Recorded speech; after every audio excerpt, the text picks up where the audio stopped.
हम चाहेंगे कि जो लोग इधर उधर खड़े हैं कृपया निवेदन करते हैं कि वो सीट पर आ जाएं। बाहर है या पीछे खड़े हैं, निवेदन कर रहे हैं सीट पर आ जाएं और सुने। सब खाने वाने में लग रहे हैं पीछे। पीछे खाने पे लग रहे हैं सब लोग। गलत बात है। आज के इस कार्यकर्ता बैठक में विभिन्न प्रदेशों से आए सभी प्रदेश अध्यक्ष, उत्तर प्रदेश से चंद्रपाल जी, हरियाणा से श्री भगवान जी, बिहार से पाठक साहब और इस लोकसभा के हमारे जो प्रत्याशी हैं, आयोजक भी इस कार्यक्रम के, संयोजक भी इस कार्यक्रम के हैं भगत जी, दिल्ली प्रदेश के अध्यक्ष सोनू जी, मेरे बड़े भाई वीरपाल जी, डॉक्टर साहब, उत्तर प्रदेश से हमारे SC/ST मोर्चा के अध्यक्ष श्री नरेश जी, हमारे उत्तर प्रदेश के महासचिव, हमारे पूर्व प्रत्याशी महोदय, मैं आप सबका यहाँ हार्दिक स्वागत, वंदन और अभिनंदन करता हूँ। कार्यक्रम छोटा और बड़ा कुछ नहीं होता। किसी भी क्रांति को करने के लिए 500 लोगों की जरूरत नहीं होती, सिर्फ 5 लोगों की जरूरत होती है।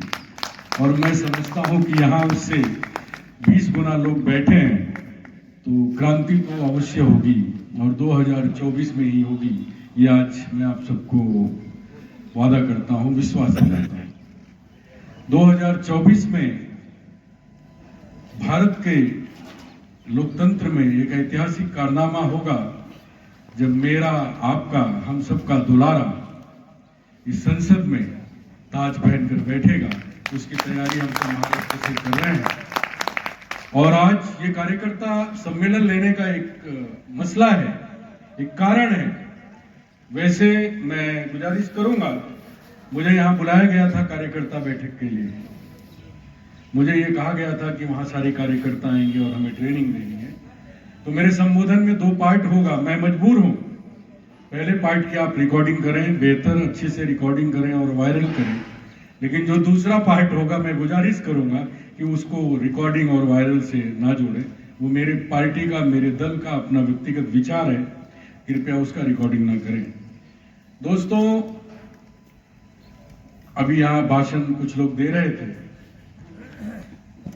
मुझे तो लग रहा है कि मुझे पहले जानकर साहब के बारे में ही आप सबसे शेयर करना चाहिए कि जिसके लिए हम सब काम करते हैं, क्या आप उन्हें जानते हैं कि नहीं जानते बराबर से? कितने लोग हैं जो जानकर साहब का इतिहास अच्छे से जानते हैं? नमस्कार,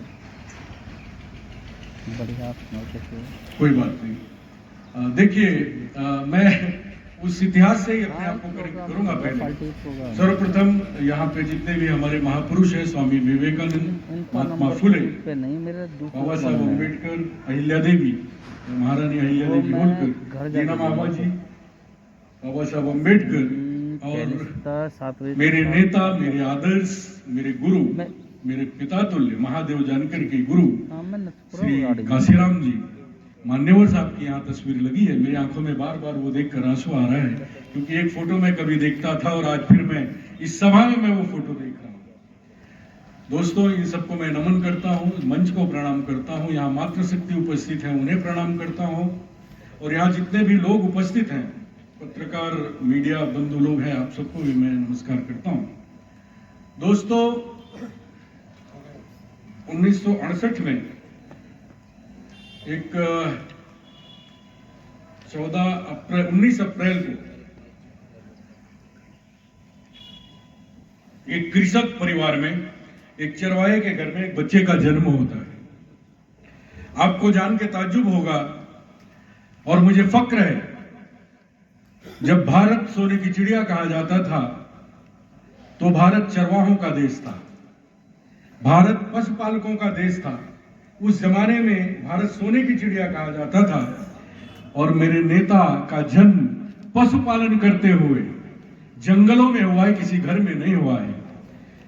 उस दिन उनका जन्म घर पे नहीं, घर से करीब 200-300 किलोमीटर दूर जंगल में उनके माँ बाप चरवाही का काम करते थे। वहां जंगल में वो 6 महीने जानवर लेकर चले जाते थे। ऊंचाई, बरसात के दिनों में जानवर को ऊंचाई पर लेकर चरवाहे चले जाते हैं। उस समय उनका जन्म हुआ। आप सोच सकते हैं वो कितनी विकट परिस्थिति रही होगी, लेकिन जागृत माता पिता, मैं अनपढ़ माता पिता नहीं कहूंगा, जागृत माता पिता ने अपने उस बच्चे को इंजीनियरिंग कराई, वो भी इंजीनियरिंग, वो गोल्ड मेडलिस्ट पास हुआ। 89 में वो गोल्ड मेडलिस्ट इंजीनियर बने। 89 में मेरे जन्म के मैं समझता हूँ 10 साल या 12 साल बाद, और उस 80 के दशक में कोई गोल्ड मेडलिस्ट इंजीनियर हो, मैं समझता हूँ हम सब अपने अगल बगल निगाह डालकर देखें, 80 के दशक का कोई इंजीनियर हमारे अगल बगल में नहीं होगा। अगर कोई होगा तो वो यूएस में होगा, सिलिकॉन वैली में होगा, अमेरिका में होगा, भारत में अमूनन हमारे आसपास तो नहीं होगा। उस जमाने में 89 में गोल्ड मेडलिस्ट इंजीनियर बनने के बाद जब उनके दोस्त अमेरिका ब्रिटेन जा रहे थे, तो उनके मन में पता नहीं क्या ख्याल आया।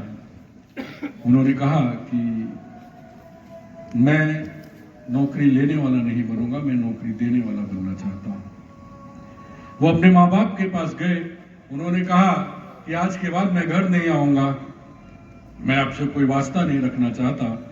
और 93 में मसवड़ करके एक जगह है, वहां जैसे आपके यहाँ पे मेले और भंडारे होते हैं, भगवान शंकर की बहुत बड़ी यात्रा थी, करीब 4 लाख लोगों की एक यात्रा थी, 4 लाख लोग वहां इकट्ठा थे। आदरणीय राष्ट्रनायक महादेव जी जानकर साहब वहां से शुरू हुआ। एक दौर आया, मैं उस दौर का उल्लेख यहां नहीं करूंगा। जानकर साहब को लगा कि अपना घर अपना होता है। वो मान्यवर काशीराम जी के पास गए और उन्होंने कहा कि मान्यवर, मैं आपका शिष्य हूं, आप मुझे सेनापति कहते हैं, आपके बाद मेरा क्या।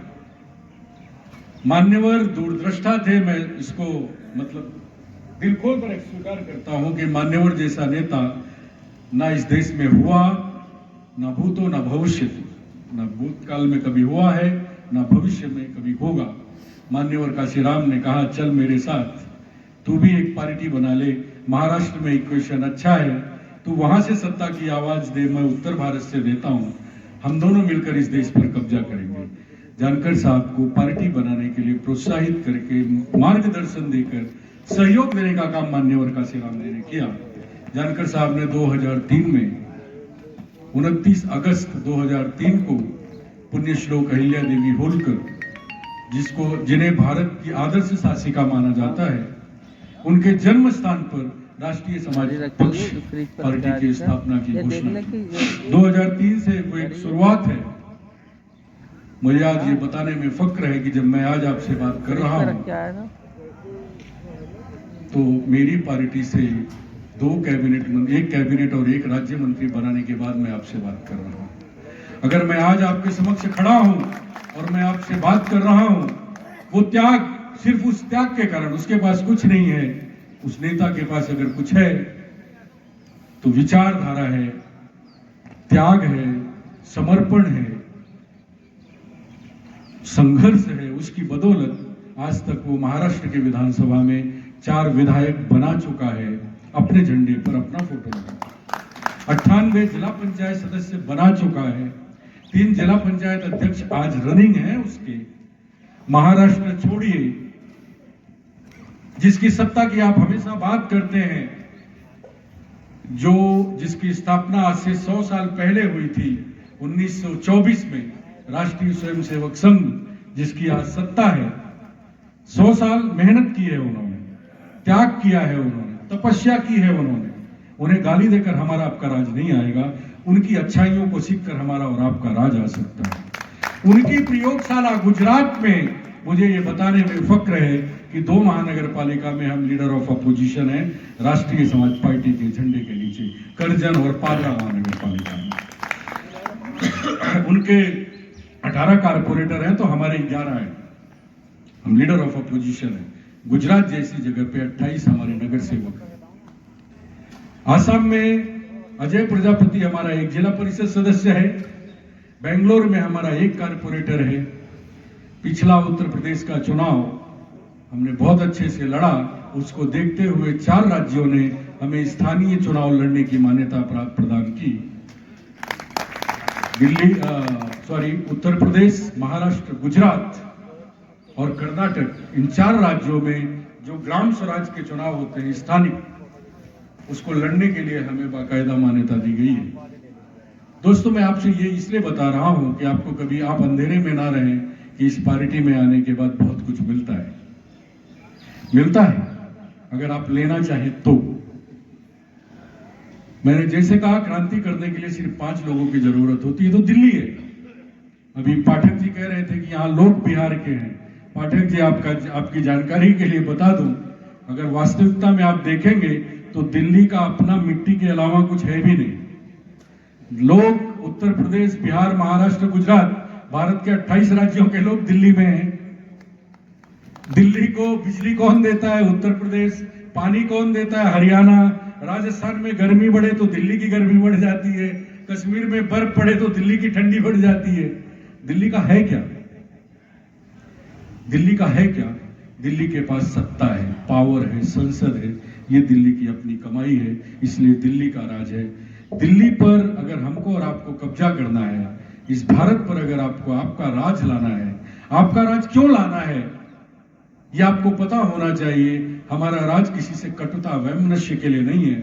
हमारा राज महात्मा फुले की समता के लिए ये लड़ाई है। समता का राज होना चाहिए। समता का राज, हमारे राज में क्या होगा? आप अभी नए हमारे प्रदेश अध्यक्ष बने, आपके मन में भी ये विचार होगा कि भी राष्ट्रीय समाज पार्टी में क्यों काम करना। राष्ट्रीय समाज पार्टी के कुछ ध्येय धोरण है। हम ये चाहते हैं कि इस देश में एक देश, एक विधान, एक संविधान हो, लेकिन इस देश में सबको शिक्षा एक समान हो। आप हरियाणा में,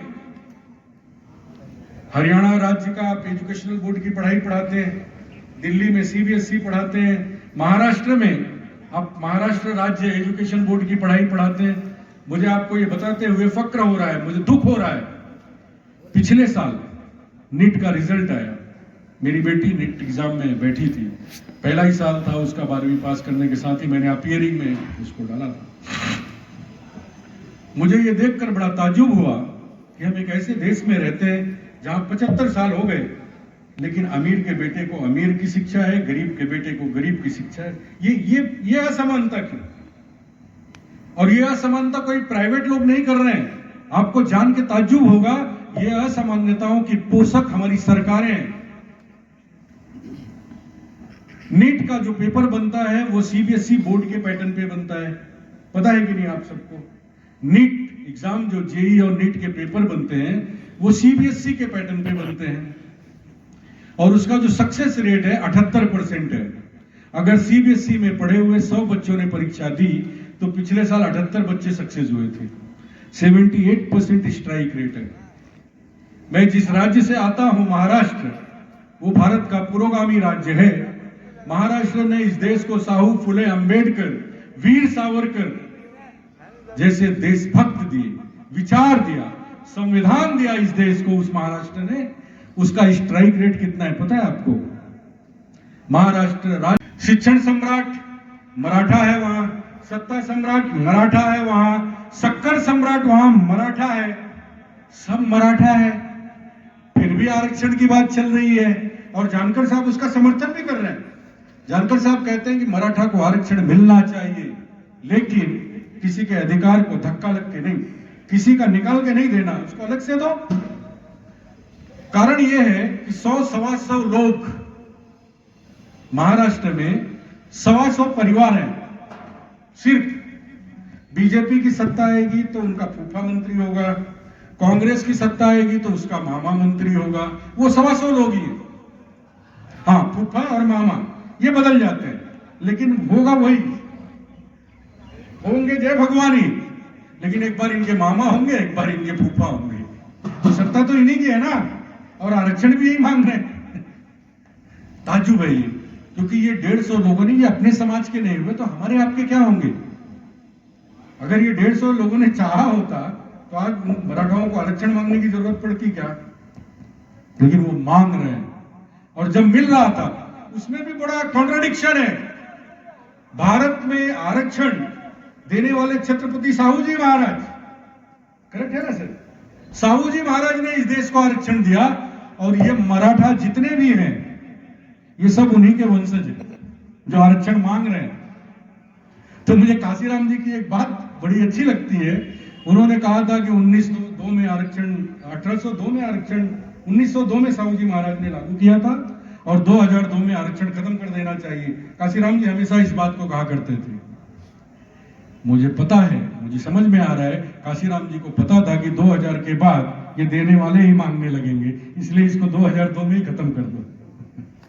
ये वो जानते थे, मतलब कितनी दूरदृष्टि थी।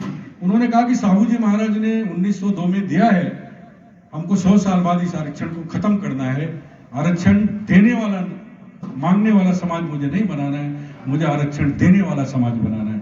ये बात मान्यवर काशीराम जी कहा करते थे। आज एकदम वो समक्ष दिख रहा है कि जिस छत्रपति साहू जी महाराज ने आरक्षण लागू किया इस देश में पहली बार, उनके नाती छत्रपति संभाजी महाराज आरक्षण के लिए आंदोलन में यहां मीटिंग कर रहे हैं। मतलब ये कैसी विडंबना है इस देश में। इससे ये समझ में आता है कि ये समता मूलक समाज नहीं है, ये विषमता मूलक समाज है। विषमता जानबूझ के पैदा की जा रही है। अभी कोई यहां जाति की बात कर रहा था। इस पार्टी का नाम कोई जाति विशेष समाज पार्टी नहीं है, इस पार्टी का नाम है राष्ट्रीय समाज पार्टी। आपके मन में बड़ा सवाल होगा, ये राष्ट्रीय समाज क्या? राष्ट्रीय समाज हिंदू समाज या मुस्लिम समाज, क्योंकि आज जो सत्ता जिनकी आ रही है वो हिंदू की बात करते हैं, और जिनकी सत्ता नहीं है वो सेकुलर यानी वो मुसलमान की, ऐसा एक भावना लोगों के मन में डाली जाती है। लेकिन राष्ट्रीय समाज पार्टी ना हिंदू समाज की बात करती है, ना मुसलमान समाज की बात करती है, ना सिख की बात करती है। राष्ट्रीय समाज पार्टी राष्ट्र की बात करती है। अगर आपको ये गर्व है, अगर आपको ये सोचने पर फक्र महसूस करता हो, आपके रोंगटे खड़े हो जाते हो कि ये देश मेरा है, मेरे पूर्वज यहाँ चलाए गए हैं, ये मिट्टी मेरी है, यहाँ की पीढ़ियां मेरी दफन हुई है, इस मिट्टी का मैं मालिक हूं। अगर मन में आपके ये भाव है तो राष्ट्र आपके लिए पहले होगा। अगर आपके लिए राष्ट्र पहले है तो पहले आप राष्ट्रीय समाज हैं, फिर आप हिंदू हैं, फिर आप मुसलमान हैं, फिर आप यादव हैं, फिर आप व्हाटएवर इट मे बी। अगर मुझसे कोई पूछता है आप कौन है, तो मैं कहता हूं मैं राष्ट्रीय समाज का हूं। नहीं, राष्ट्रीय समाज मतलब क्या है? मैं राष्ट्रीय समाज का हूं, मैं हिंदू हूं, मैं ब्राह्मण, मैं क्षत्रिय हूं, मैं वैश्य हूं, व्हाटएवर इट मे बी, फिर मेरी जाति। फक्र नहीं होगा क्या? ये उस समाज की पार्टी है जिसको, जो इस जमीन का मालिक है, जो इस राष्ट्र का मालिक है, उस समाज की ये पार्टी है। और मैं गुजारिश भी करूंगा आपसे, आप सबसे, मैं आप सबके बीच, वीरपाल जी, मुझे लग रहा है हरियाणा के प्रदेश अध्यक्ष और बिहार के प्रदेश अध्यक्ष सबसे नए हैं। मैं इस मंच से ये बताना चाहूंगा कि दिल्ली में जगदीश भगत को प्रदेश अध्यक्ष बना दो, तुम्हारा कल्याण हो जाएगा। आपने वीरपाल जी 1 महीना पहले भगवान जी को अध्यक्ष बनाया, 51 लोगों की कार्यकारिणी आपको मिली।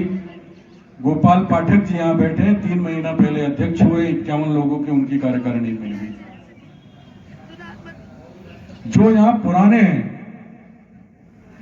वो अभी हमें और आपको ही समझा रहे हैं, वो करना नहीं चाहते कुछ। तो मैं चाहूंगा कि सोनू को हम राष्ट्रीय टीम में ले लें, क्योंकि इसका संपर्क उत्तर प्रदेश में अच्छा है, इसका संपर्क दिल्ली में अच्छा है, इसका संपर्क हरियाणा में अच्छा है, झारखंड में अच्छा है। मैं कह नहीं रहा हूं, तय यहाँ के प्रदेश अध्यक्ष और आप लोग करिए। जगदीश भगत जैसे व्यक्ति को अगर आप मिशनरी आदमी को प्रदेश अध्यक्ष बनाओगे तो उसको सब मालूम है क्या करना है। कार्यकर्ता सम्मेलन में वो मीडिया, कैमरा और माइक पे पैसे खर्च नहीं करेगा। कार्यकर्ता सम्मेलन बंद खोली में होता है, बंद रूम में होता है। तो मुझे मैं सलाह है मेरी कि अगर आपको दिल्ली में सफलता चाहिए तो जगदीश भगत जी को आप लोकसभा भी लड़ाइए और प्रदेश की कमान भी आप उनके हाथ में दीजिए, आपको सफलता मिलेगी। और अमर